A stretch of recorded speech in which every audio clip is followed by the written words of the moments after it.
saw it yesterday.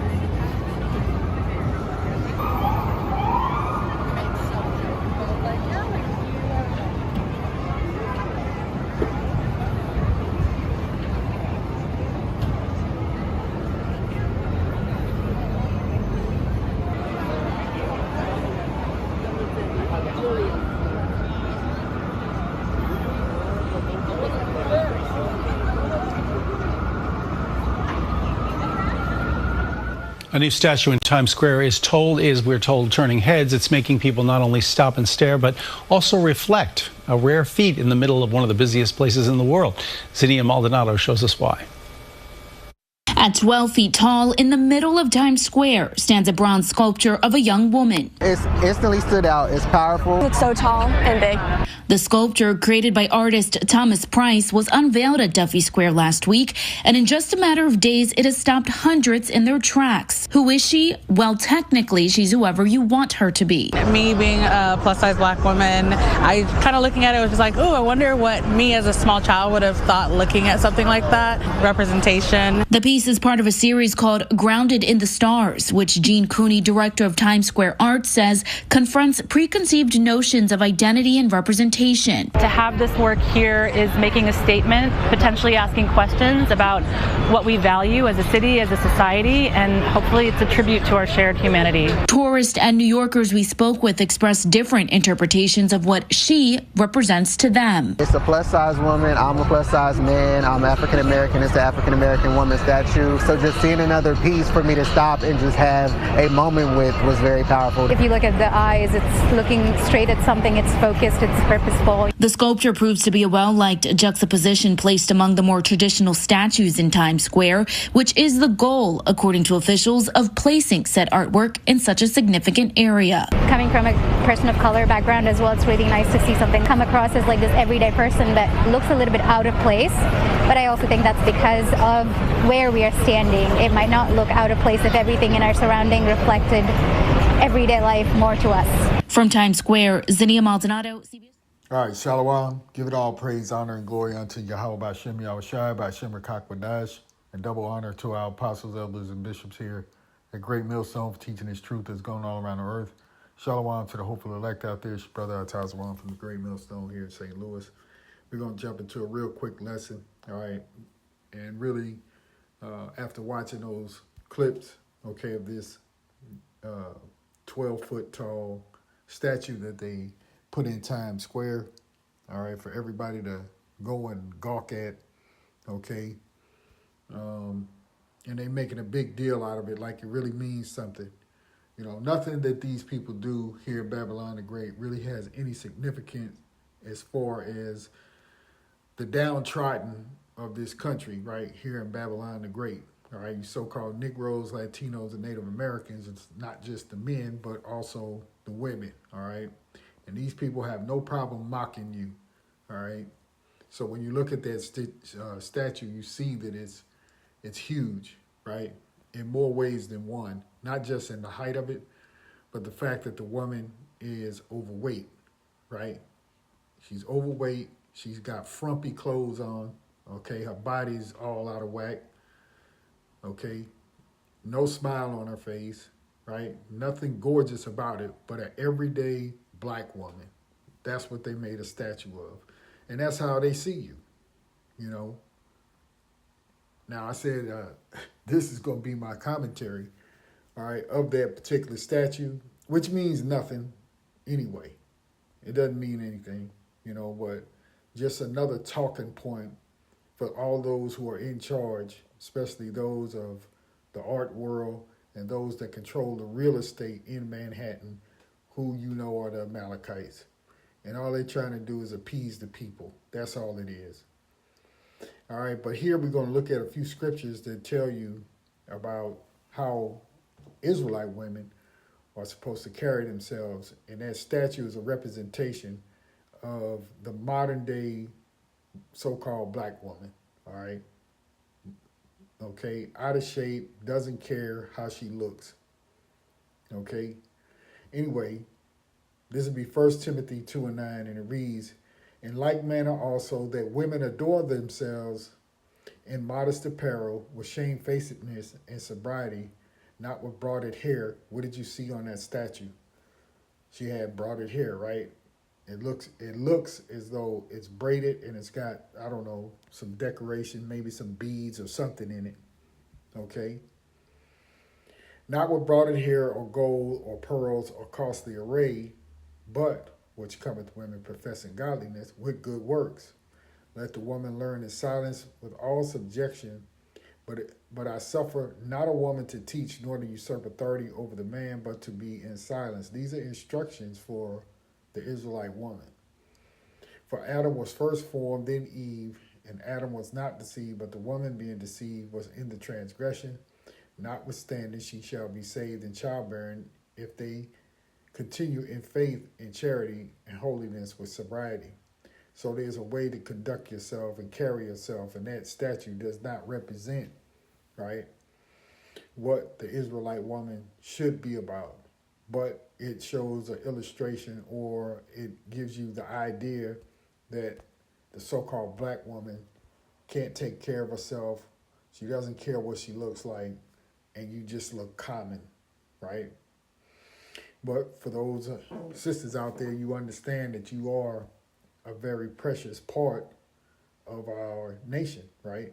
That you have your role to play, and it's a great role, no matter what anybody else tries to tell you, okay? We all have a position, all right? And it's no slight as a woman to be humble, to be, modest in your apparel. There's nothing wrong with that, right? Now, before I get this next scripture, let me do this too. So when these crackers make statues, if this thing will come up, this is how they make them for their kind, right? Slim, revealing, and so forth, okay? You don't see any statues, any fat white crackers, right, of women. Anyway, it's Proverbs 31:10. It says, who can find a virtuous woman? For her price is far above rubies. The heart of her husband doeth safely trust in her, so that he shall have no need of spoil. She will do him good and not evil in the days of her life. She seeketh wool and flax and worketh willingly with her hands. She is like the merchant ships. She bringeth her food from afar. She rises also while it is yet night, and giveth meat to her household, and a portion to her handmaids. She considereth the field and buyeth it with the fruit of her hands. She planteth the vineyard. She girdeth her loins with strength, and strengtheneth her arms. She perceiveth that her merchandise is good. Her candle goeth not out by night. She layeth her hands to the spindle, and her hands hold the distaff. She stretcheth out her hand to the poor. Yea, she reaches forth her hand to the needy. She is not afraid of the snow of Slakia. She is not afraid of the snow for her household, for all her household are clothed with scarlet. She maketh herself coverings of tapestry. Her clothing is silk and purple. Her husband is known in the gates when he sitteth among the elders of the land. In other words, this type of woman, right, who is an Israelite woman, the characteristics of a real virtuous woman, okay, are those of meekness, humility, willing to serve her family, her husband, right? Okay, and takes care of things in a timely fashion, right? Or she's not afraid to work and help build her family, all right?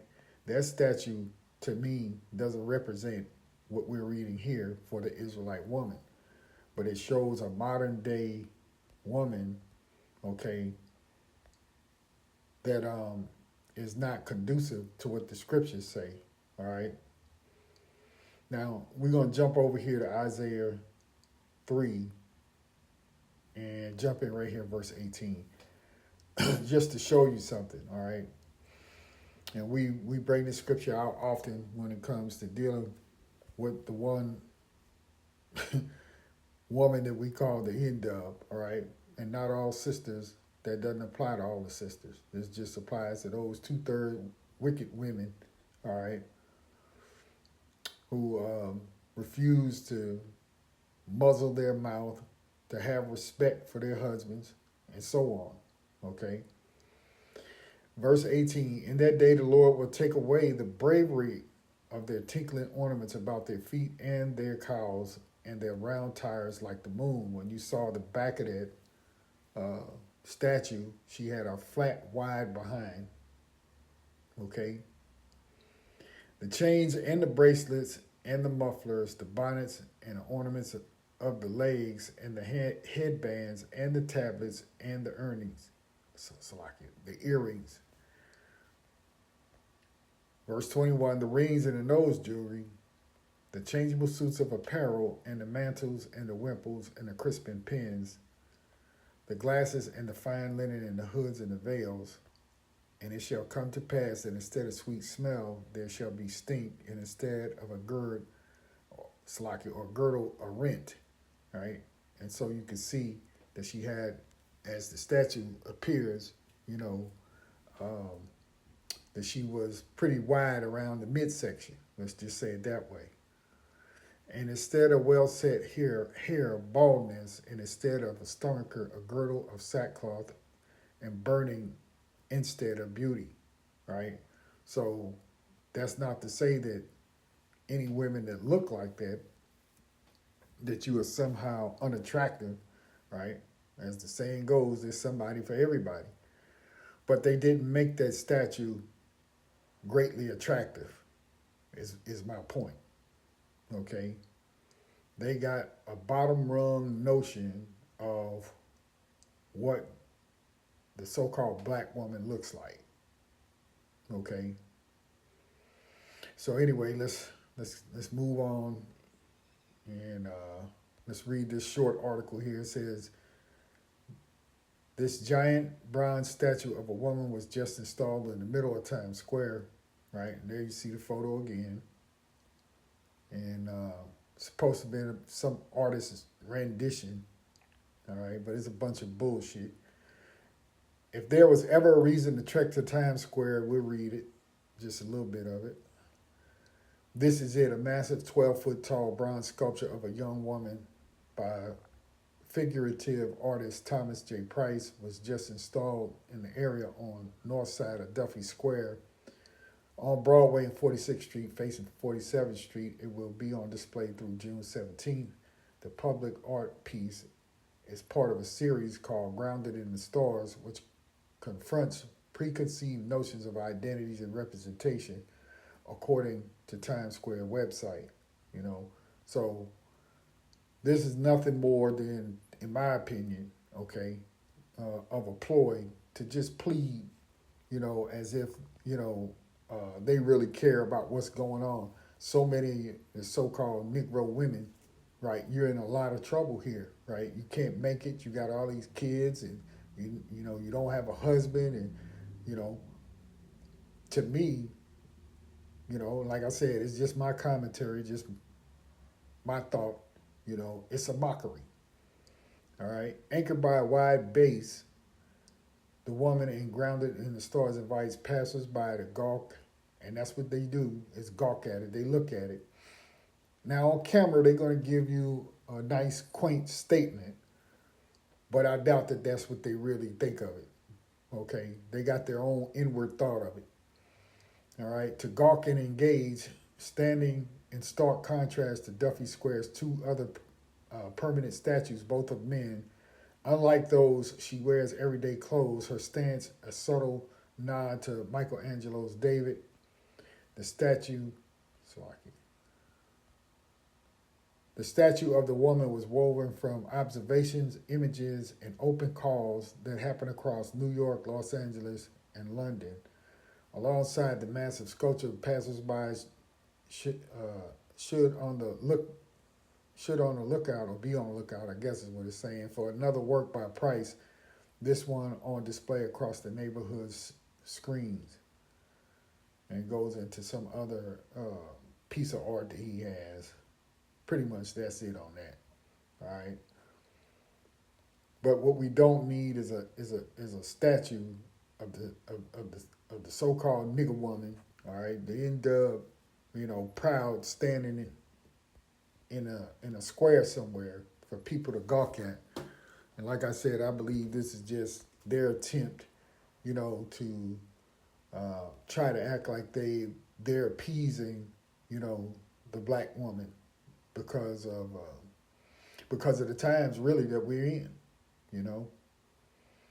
Let's go over here to Job 20, and let's start here, verse 5. It says, the triumphant of the wicked is short, and the joy of the hypocrite but for a moment. Right, and these people that control these types of things, are a bunch of hypocrites, okay? They do little shit, to try to take the heat off of them. For all the nasty, wicked things that they've done over the years, they try to throw you a bone every now and again, okay? To make you feel like, oh, Esau ain't that bad. No, they are. Verse 6, though his excellency mount up to the heavens and his head reach unto the clouds, yet he shall perish forever like his own dung. They which have seen him shall say, where is he? He shall fly away as a dream and shall not be found. Yea, he shall be chased away as a vision of the night. The eye also which saw him shall see him no more, neither shall his place any more behold him. And this is really the point. Verse 10, his children shall seek to please the poor, and his hands shall restore their goods. Right? So, you got a lot of these people now who are trying to do things to appease those that they've whipped and beat and held down, right? And kept you out of their society in any way they can, criminalized you, mocked your names, everything, right? So then they throw up a statue, that looks like the everyday so-called black woman in America in hopes that you forget about all the shit that they did to you and your children. You see? Anyway, that'll end my commentary on it. Like I said, just my thoughts, okay? They didn't make that statue there, right? A fat white woman. So, it's all about what you see, I guess. All right, I see something totally different. With that, I end the lesson, giving all praise, honor, and glory unto Yahweh, Ba'ashem Yahushua. Shalom.